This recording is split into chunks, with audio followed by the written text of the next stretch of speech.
Vamos então à segunda parte da nossa aula de hoje, tudo bem? Aí eu tenho uma pergunta para vocês. Como surgem as novas espécies? O que acontece? A gente sabe que existe uma enorme variedade de espécies de seres vivos no planeta Terra e que esses seres vivos eles interagem entre si e com o meio ambiente e que formam a biodiversidade, tudo bem? A seleção natural ela vai influenciar diretamente a biodiversidade, bem? Por quê? Porque os indivíduos mais bem aptos eles aumentam as suas chances de sobrevivência e de reprodução. Percebam bem que eu tô falando a mesma coisa várias vezes, tá? O conceito de seleção natural é muito importante pra gente. Eu quero que vocês internalizem isso. Então eu tô aqui, ó, frisando bem esse conceito com vocês, tudo bem? E aí, assim, com o acúmulo gradual de adaptações em diferentes ambientes sendo passadas pelas gerações, espécies novas vão surgindo, vão acabar surgindo e se estabelecendo. Assim como a gente pode ter espécies que vão passar a deixar de existir, tudo bem? Como o ambiente ele é algo dinâmico e ele sofre variações constantes, né? Nem sempre as características da espécie que garantem atualmente a sobrevivência dela naquele ambiente vão ser as mesmas que vão garantir a sobrevivência dessa espécie no futuro. Então, tudo é dinâmico, tá sempre variando, sempre mudando, tá?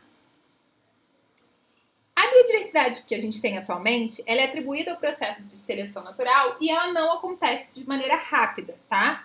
São milhares ou milhões de anos para que essas variações se estabeleçam em uma população e para que esses indivíduos permaneçam naquele ambiente. Não é uma coisa que acontece do dia para a noite, tá? Só para vocês terem essa noção de tempo.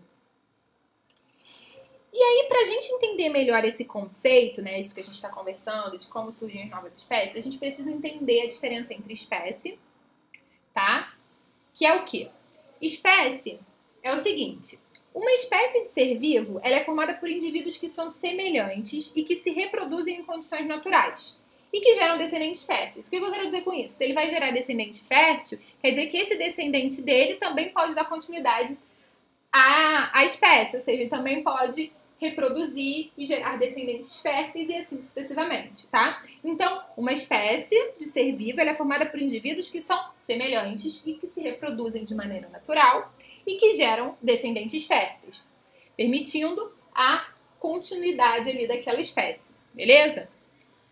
Aí a gente tem o conceito de espécie. Agora eu preciso que vocês entendam o conceito de população. A gente falou disso, né, quando a gente estava falando de migração, né, que é quando a gente tem uma população se inserindo em outra e trazendo novos genes, certo? Mas qual é esse conceito de população? População ela vai corresponder a um grupo de indivíduos da mesma espécie que vive na mesma área geográfica, tudo bem? Então eu tenho um grupo de indivíduos ali que são da mesma espécie, que tem características semelhantes, como a gente conversou, mas eles vivem ali na mesma região geográfica, na mesma área geográfica, tudo bem? E também nós temos o conceito de comunidade ecológica. O que é isso? A comunidade ecológica ela vai corresponder às várias populações que vivem e interagem nessa mesma área ou em um mesmo ecossistema. Tudo bem? Então, é gradual. A gente sai da espécie, né? Da espécie a gente tem ali a população. E a população a gente vai ter ali a nossa comunidade ecológica, tá? Essa é uma fração dos níveis de organização ecológica, tudo bem? Bom, tá aqui um nível de organização em tamanho mais amplo. A gente falou sobre espécie, certo? População e comunidade, né? Comunidade ecológica. Bom, se a gente for partir de um princípio mais básico, a gente saiu o quê? De uma célula, que é uma unidade morfológica funcional dos seres vivos. Da célula a gente teria o tecido, que é um conjunto de células, certo? Do tecido a gente teria um órgão, que o órgão é o quê? O conjunto de tecidos. Do órgão, a gente teria o sistema, que é um conjunto de órgãos. E do sistema, a gente teria o quê? O organismo, tá? Que está representado por um pássaro, que é um conjunto de sistemas. E esse organismo, ele vai representar aquele indivíduo daquela determinada espécie, tudo bem? Então, a espécie, eu tenho vários indivíduos com características semelhantes. Da espécie, né, a gente tem o que? A população, que é um conjunto de indivíduos da mesma espécie que vivem ali no mesmo local, na mesma área geográfica, como a gente viu. Da população, a gente teria a nossa comunidade ecológica, que é um conjunto de espécies distintas que vivem na mesma área geográfica, certo? No mesmo local. Em seguida, a gente tem o nosso ecossistema, que é o conjunto dos fatores bióticos e abióticos, tá? ecossistema, a gente tem a nossa biosfera, que é o conjunto de dos ecossistemas da Terra. Tá? Só para vocês entenderem. Os conceitos que eu preciso que vocês entendam aqui para a gente continuar a conversar sobre o que a gente está conversando, né? Sobre como surgem as espécies, é justamente isso. É espécie, população e comunidade. Estou dando uma visão mais ampla, mas o mais importante está aqui dentro desses três que eu falei com vocês, tudo bem? Bom, só para deixar um pouquinho mais claro, eu falei ali que o ecossistema são conjuntos de fatores bióticos e abióticos. O que é isso? Fatores bióticos são aqueles que vão corresponder às comunidades vivas de um ecossistema, tá? E o ecossistema pode ser tanto que uma floresta ou um pequeno aquário. Um exemplo disso, plantas, animais, fungos, bactérias, tranquilo? E os fatores abióticos são os elementos físicos, químicos ou geológicos do ambiente e que vão ser responsáveis por determinar em larga escala a estrutura e funcionamento dessas comunidades, tudo bem? Então, um exemplo disso seria água, solo, ar, calor, tudo bem? Tranquilo, gente? Só para deixar claro aqui, não precisem ficar assustados, tá? Só para esclarecer caso tenha ficado alguma... Mas, professor, o que é isso de biótico, abiótico? Só para dar uma noção para vocês, tranquilo? Então, vamos lá. Dentro desse conceito de como surgem as novas espécies, a gente precisa falar sobre especiação. O que é especiação? O que acontece? A gente sabe que a vida se modifica com o passar do tempo, tá? E o processo pelo qual as novas espécies são formadas é denominado de especiação. Ou seja, especiação é o processo pelo qual novas espécies são formadas. E esse processo ele vai depender da variabilidade genética de uma população, tá? Que a gente já entendeu qual é o conceito de população. E da seleção natural que nela atua, tá? Então, vocês veem que o conceito de seleção natural ele é extremamente importante, tudo bem? A especiação ela vai estar relacionada com o acúmulo gradual de adaptações a diferentes ambientes a partir das espécies ancestrais, tudo bem? E esse tipo de conceito, né, a especiação, ela pode acontecer, por exemplo, pelo que a gente chama de isolamento geográfico. Eu já vou mostrar para vocês, tá? O que acontece? Cada espécie ela vai ter um conjunto genético comum que se diferencia de outras espécies. É comum para aquela espécie, mas diferente para as outras, tudo bem? Só que a cada cruzamento, novos indivíduos se formam e apresentam pequenas diferenças, o que vai caracterizar a variabilidade genética. Tudo bem? Por meio dessa variabilidade da atuação da seleção natural, novas espécies podem se formar no decorrer de muito tempo. A gente viu que o processo de seleção natural ele pode levar milhões ou milhares de anos, certo? E que para ele acontecer, a gente precisa ter variabilidade genética. As diferentes espécies que observamos atualmente surgiram da evolução e da diversificação de espécies ancestrais, como a gente conversou lá nas ideias de Darwin sobre as relações de parentesco, que a gente teria ancestrais comuns que foram se adaptando ali, foram sendo selecionados pelo ambiente, tudo bem? Assim, o que acontece? O surgimento de uma nova espécie vai se relacionar com a forma ancestral por acúmulo gradual de adaptações a diferentes ambientes. Tá? Só para frisar o que a gente já conversou. E aí, como eu falei para vocês, um dos exemplos de como pode acontecer a especiação, né, a formação de uma nova espécie, é o isolamento geográfico. Então, eu vou explicar para vocês como isso acontece. Vamos olhar aqui a imagem. Eu tenho uma grande população que apresenta características bem semelhantes, tá vendo? Certo? Porque a gente viu que população é um conjunto de indivíduos de uma mesma espécie que vivem ali na mesma área, certo? Tranquilo? Então tá aqui, eu tenho uma população que tem indivíduos ali que apresentam características bem semelhantes. Quando eu falo que aconteceu um isolamento geográfico, quer dizer que elas foram isoladas por uma barreira geográfica. Tá? Aqui, por exemplo, foi um rio. Então ela foi dividida em duas. Né? Então eu tenho um grupo dessa população de um lado do rio e o outro grupo do outro. Tudo bem?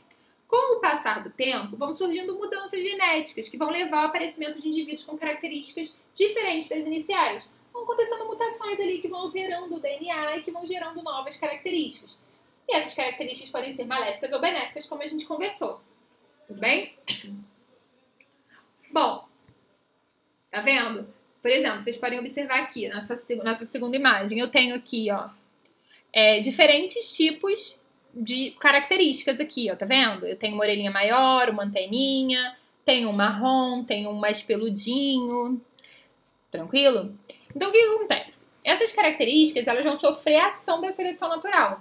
E aquelas que forem mais favoráveis à sobrevivência é que vão se manter ali na população.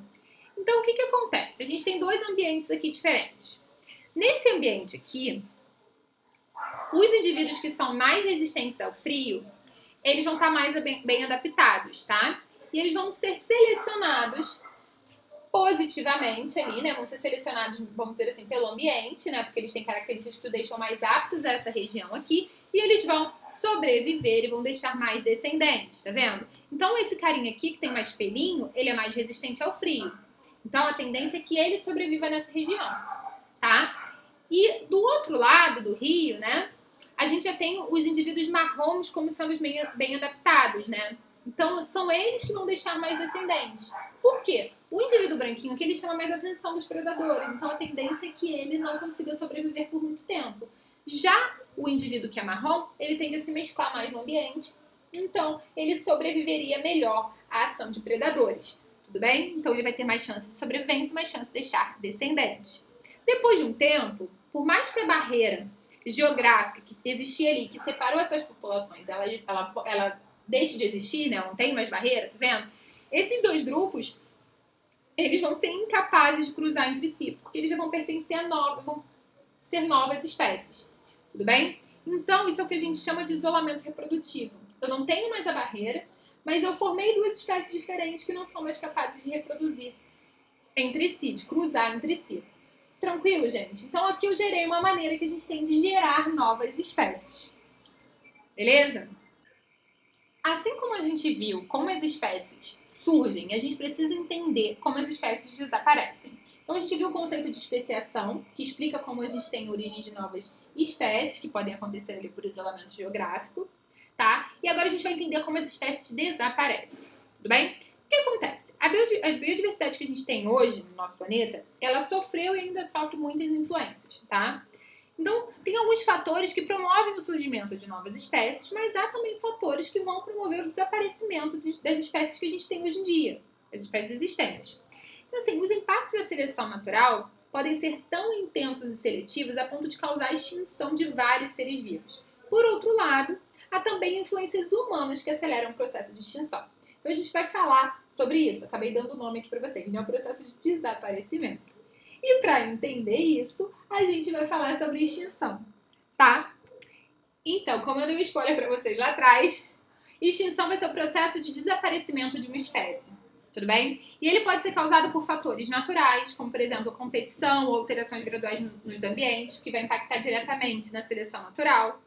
Mas também existem algumas influências humanas que aceleram o processo de extinção, tudo bem? Então, dentro desse conceito de extinção, eu preciso que vocês entendam a diferença de duas coisas.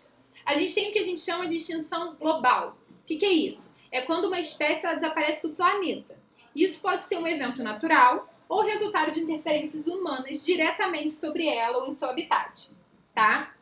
E temos também o que a gente chama ali de extinção natural, tá? É a extinção que ocorre naturalmente, de forma muito lenta, e pode ser ocasionada, por exemplo, por competições com outras espécies mais adaptadas, ou por alterações lentas e graduais nos ambientes terrestres, originadas também por exemplo, terremotos, erupções vulcânicas, glaciações e alterações no relevo, dentre vários outros eventos. É uma extinção que acontece naturalmente. Não vou ter aqui interferência humana, tá? E o conceito de extinção global é aquele que eu não tenho, aquela espécie sumiu ali do planeta. E aí pode ser resultado de um evento natural ou pela influência do ser humano, tudo bem? Então, gente, como eu falei para vocês, os seres humanos eles vêm influenciando muito no processo de extinção. Então, uma das maneiras que eles fazem isso é por meio de atividades que interferem na disponibilidade de recursos naturais e nas áreas onde os seres vivos se desenvolvem. Então, eles podem acabar ocasionando ali uma perda ou uma fragmentação de habitat. Ou seja, uma das maneiras que o ser humano influencia no processo de aceleração da extinção é isso, promovendo o quê? Uma redução do habitat de uma determinada espécie, uma perda, uma fragmentação. Tá? Outra maneira é através de o que o ser humano às vezes faz? Ele introduz uma espécie exótica nos ambientes naturais. O que acontece? Às vezes uma espécie exótica ela tem um potencial para ser, como é que eu vou dizer? Para ser invasora, vamos dizer assim. Então ela vai conseguir se adaptar melhor àquelas condições daquele ambiente e ela pode acabar competindo com as espécies que já existem ali. Podem se alimentar dessas espécies e acabar extinguindo essa espécie. Tudo bem? Outra coisa é explorar excessivamente os recursos naturais, né? Através do quê? Caça e pesca excessiva de uma determinada espécie que pode levar à extinção dessa mesma espécie. Outra coisa que influencia bastante é o tráfico de espécies silvestres, tá? Então, gente, era isso que eu queria falar com vocês hoje. Eu espero que vocês tenham entendido tudo. Qualquer dúvida é só falar comigo e fiquem atentos aí para saber quais são as atividades dessa semana, tá?